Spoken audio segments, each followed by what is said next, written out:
Ritalin is chemically methylphenidate, and it was first cooked up by Swiss chemist Leandro Panizon in 1944. It earned its name for his wife, Marguerite, who is normally known as Rita, and basically he named it after her because it made her less sleepy.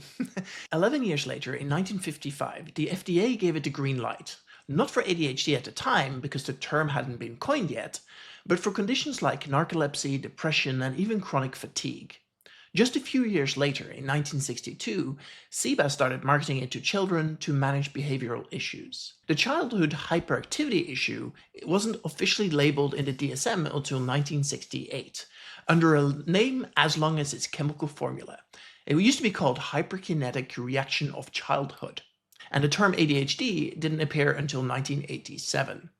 Before 1987, patients were much more likely to be diagnosed with ADD. It was only after those psychiatric definitions locked in that Ritalin became a household name as the go-to ADHD medication.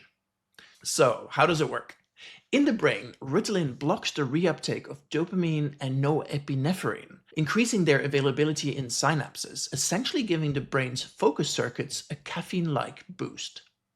All in all, Ritalin went from a Swiss lab curiosity to a pediatric staple, changing names and uses as psychiatry's understanding of attention disorders evolved. It's still in use today, but now it has competition from several other medications. Other stimulant drugs include Adderall, which is amphetamine or dextroamphetamine, and Vyvanse, which is lisdexamphetamine. Both are popular amphetamine-based alternatives. Non-stimulant options have also carved out their space.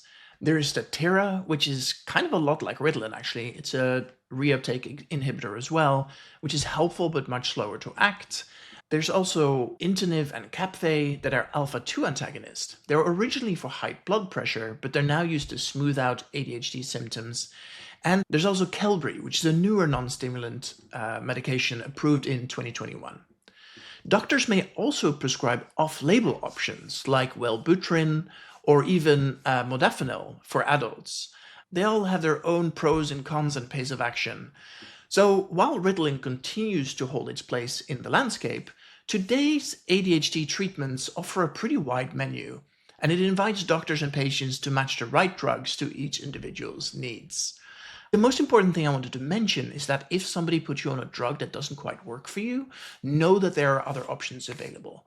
Everybody's brain is per definition neurodivergent, and so our brain reacts differently to different drugs. So if one doesn't work, get your doctor to help you try a different one.